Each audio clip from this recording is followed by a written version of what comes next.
Hi everybody, welcome back to our channel. I'm Ron, this is Holden, and today we're going to be building the USS Yorktown CV5. Look at this bad boy. Hoo boysy.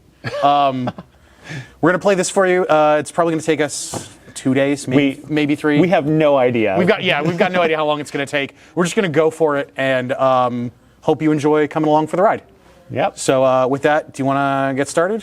Yeah, so we broke it up into, literally cut the rulebook in half. Ron's going to be working on building kind of the main body and things of that nature. The big juicy boat body. I'm going to build the little tiny boats. They're little tiny. Holden enjoys building little boats. They make me happy. They make him happy. Especially if you get to rig them. Rigging's fun. These don't have any rigging. That's okay. That makes me sad. This project is ruined. This project. Why? Why did we start it? It's a good question, Holden. Why did we start it? Can you explain to the people why we started it? Well, I mean, it's because we try and do something fun once or twice a year. We try to do little fun historical things. But this one, we kind of bit off a little bit more than we could chew. Oh, not than we could chew, than we expected. Right, because we originally thought this was going to be like, two of us working, a couple hours? Yeah, 4 hours, maybe 6 hours total work. And, you'll see as the videos progress, but it was at least twice that. So it looks like here you're assembling all the little boats. Yep. So as we said in the intro, you enjoy building the little boats. I do like my little boats. Little did you realize. Little did I realize the hell of photo-etched brass as opposed to the beautiful finite rigging of Black Sea's boats. The rigging is so calming. You just sit there, you get your little tweezers, you tie little tiny knots. When you're done, you just put a little dab of super glue on it just to lock it in place. It's so nice and relaxing to do. Well, and then there's that stuff. I think Photo-Etch brass looks really nice when you're done with it. I mean, it definitely is nice. It was just a very different experience. I was not ready for it. We had talked about with Black Seas getting Photo-Etch brass rat lines. Yeah, rat lines. Because I was making a plastic jig and I was trying to make own. The jig worked okay. I have a hard time gluing the lines together to make the mesh of the rat line. Yeah, I mean, either way, it's the passion someone sets for their hobbying. Not every hobby is designed for everybody, and I can say with confidence that building giant World War I/II naval boats at this scale is not my hobby. So the Photo-Etch brass was definitely it does look great when it happens, but there's also a whole nother level of hell to it because it's very flexible, it can snap, and some of the things that they used it for. So the very first piece here, I was supposed to put little railings on those little tiny boats with Photo-Etch brass, and I never got around to putting them on. No, absolutely not. Because I was like, all right, I'm not ready to do this today. I wanted to kind of chip away at it, and when we got to the end, it was like, are we going to go back and do this, or are we going to call it done? No, we're going to call it done. We're done. Yeah, we're done. Let me out. Look at you putting your back to the camera. Oh, yep. Now we're talking about something. Showing off the store logo. Yeah. Oh, I had some sprues that you needed. Yes, trying to find all the little bits there. I think I'm getting ready to probably build guns next. There's all of the the larger gun batteries, the larger anti-air batteries. Yeah, I'm currently gluing on little hydrofoils that break up the shape of the hull because the hull's actually kind of flat on the bottom, which is convenient for when you're building the model, but in reality it's also kind of flat. So they have those little veins there to give it cool speed lines, I guess. I don't know. I'm not a marine engineer. Speed lines. I think ultimately those got broken off when we were moving the ship around a lot. Yeah, at least one or two of them got snapped. I know I broke a propeller later. Yeah. I mean, and they're the details that, especially on day one of the project. If that had been when we were more than halfway done, if you had to do that step, we would have just said, no, this is going to be there. We would have skipped it. It would have been impossible to do it at a later step because the ship needs to get turned upside down to do it. And once you start building the upper deck, you'll see later on in the video when I started doing the deck that once the deck is in, I'm not turning this upside down anymore. Yeah, but I more mean as we were going through, because in miniature gaming, right, the rule of 3 feet. And the same thing when dealing with theater, you've got the rule of like 10 feet. People who are going to be watching this with us, but the people who are going to be watching it are going to never look at it up close. They're never going to see those like finite details. No, yeah, you're not going to see that. And so a lot of this, as we went through the process, because you can see over here, I've just installed the stretchers to keep the hull apart. the stretchers. I mean, I don't know what they're called. Yeah, it's unlike a lot of the other details that we skipped because no one was going to see them. That was a structural one. Yeah. So the hull kind of clamshells together. It's 2 halves, and there's those bars in between there that keep it spread apart. And then, but it's just slightly too narrow so that when you fit the top of the deck in, it kind of holds them apart and fits nice. And you'll see in a little bit when I start to install those. Yeah, and I think I'm Holden's just building. Yeah, you're just batch building Oh, anti-aircraft guns. Yeah, I had to build 8 or 10 of them at the time there. Wow, look how fast we're going. Warp speed. Yeah, this is just like the real meat of it, because with the parts that are so big, you get like a real kind of visual, like, oh, now the deck is done. It really kind of lulled me into a false sense of security of how fast this would take. Yeah, especially because you're talking about the big pieces and you're like going through and it's like, oh yeah, this whole page, because it's a giant spread of a picture. Yeah, so you were flying through those first few pages. It was like each half page was one big part. By the time I got towards the end, I would spend 2 or 3 pages on just one section. And you'll see once we get to that sort of videos. Right now, I want to revel. I want to feel the joy of watching the progress happen at top speed. Yes.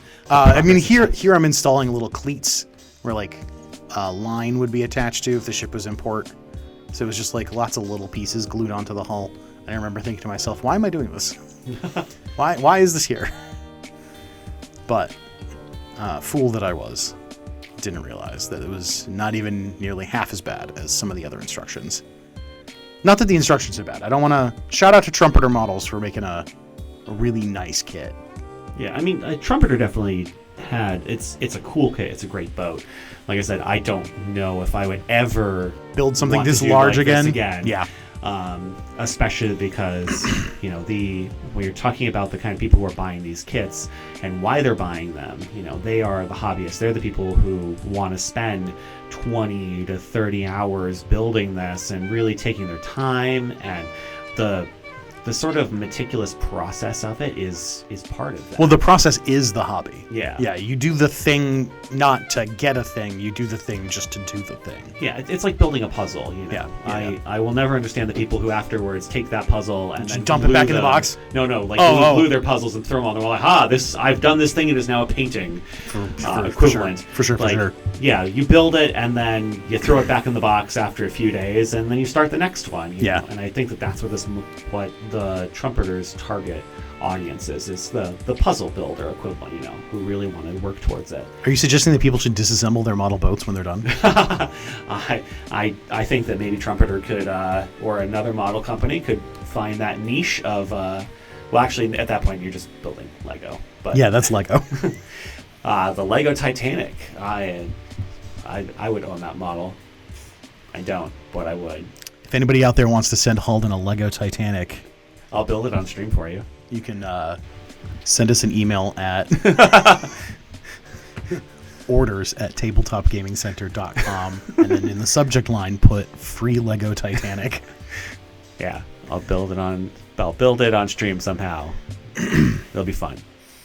But no, I think the kind of people that want to do this, like those true hobbyists, are a very they've got that patience, and we were really trying to build something to use as a set piece. Yeah, you were using it as a big piece of scenery for a battle, so you kind of do some shortcuts occasionally. Yeah, and there's also, because of that, there's some stuff that, like, if this model had been made more recently for someone else, and using some more kind of like updated designs from the past few years, we probably would have seen some of the things that we struggled with be streamlined, and like even like those little tiny Photo-Etch brass railings. Modern plastic printing could have easily have gotten those on there.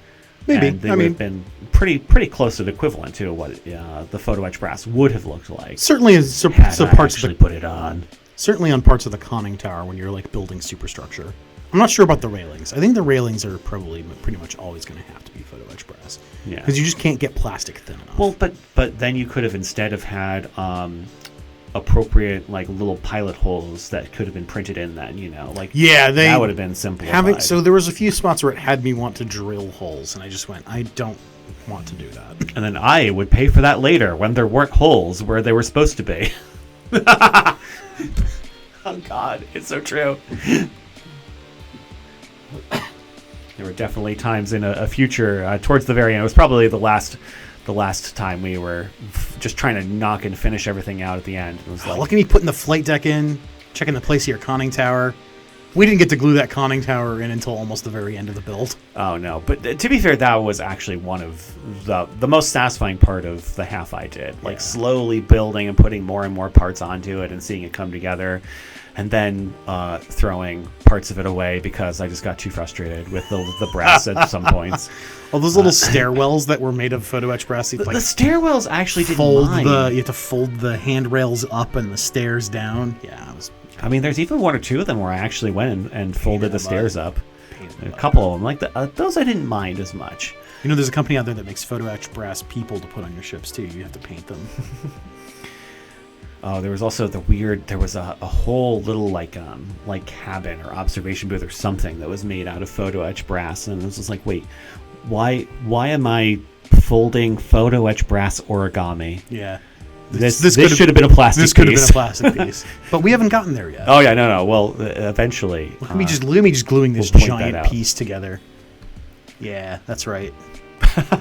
That glues right in, snaps into place. Ha ha ha, sucker. Victory triumph. Yeah, again. Little do you know how hard Ron celebrating twice. It really lulled me into a false sense of security of thinking that I was going to get this done in like 3 hours. Oh, and here's me playing. I think I might be folding a stairwell right now. That looks like the kind of level of detail. I mean, we're at 9 times speed, and I am still slowly folding that one piece.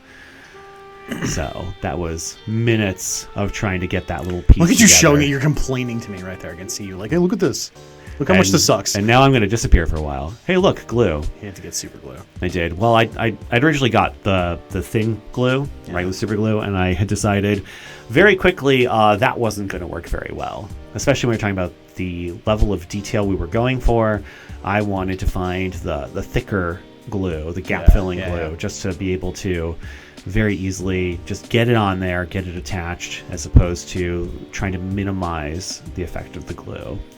Because again, for a set piece, that little extra dab of glue, no one's going to notice, no one's going to care. It literally got covered when I painted it. If our players stare and go, "Hey, what's this little dab of glue doing here?" Who am I talking to off screen? Is it a customer? Probably. We did film this in the store while the store was open, so occasionally we had some customers come up chatting with us. You can watch me using my breath as an accelerator for the super glue. Every once in a while, yeah. It's technically weakens the bond a little bit, but when you're dealing with stuff like this, that doesn't matter as much.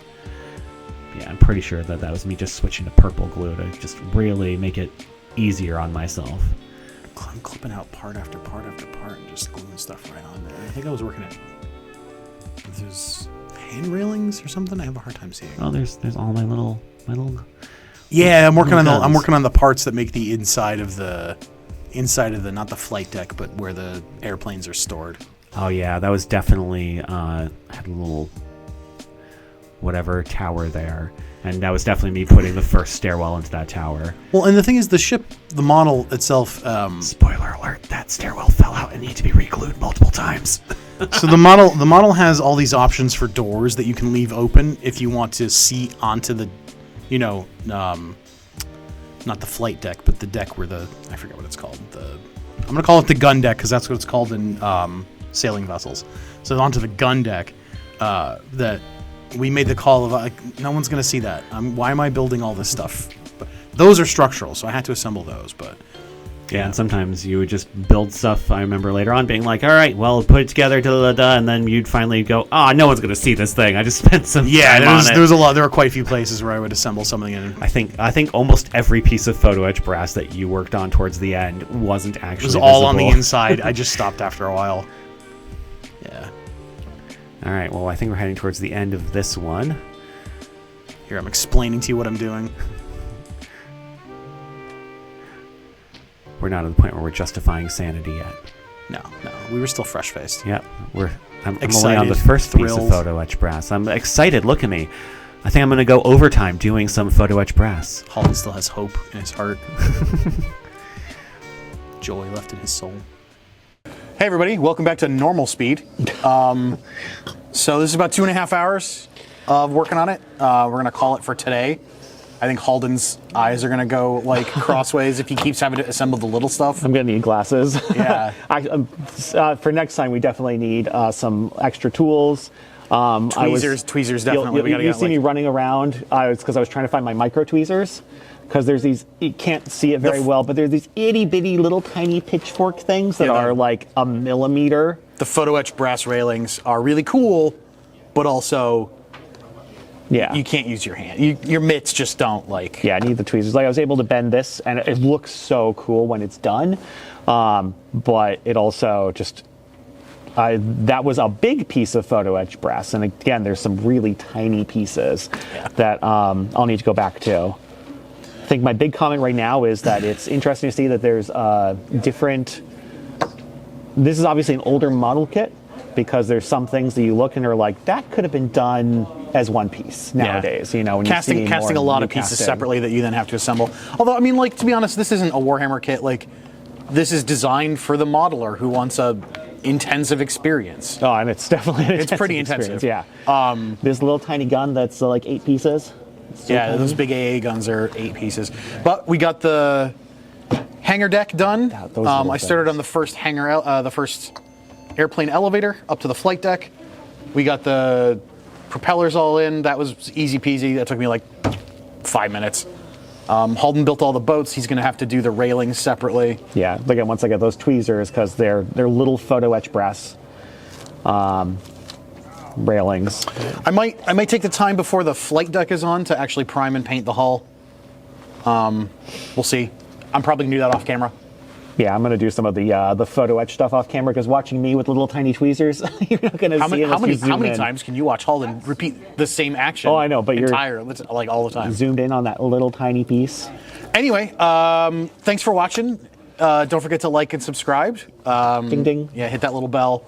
If you want, you can check the video up here, and when we actually talk about the start of the project, you can, the unboxing. Alrighty, bye. See you next time.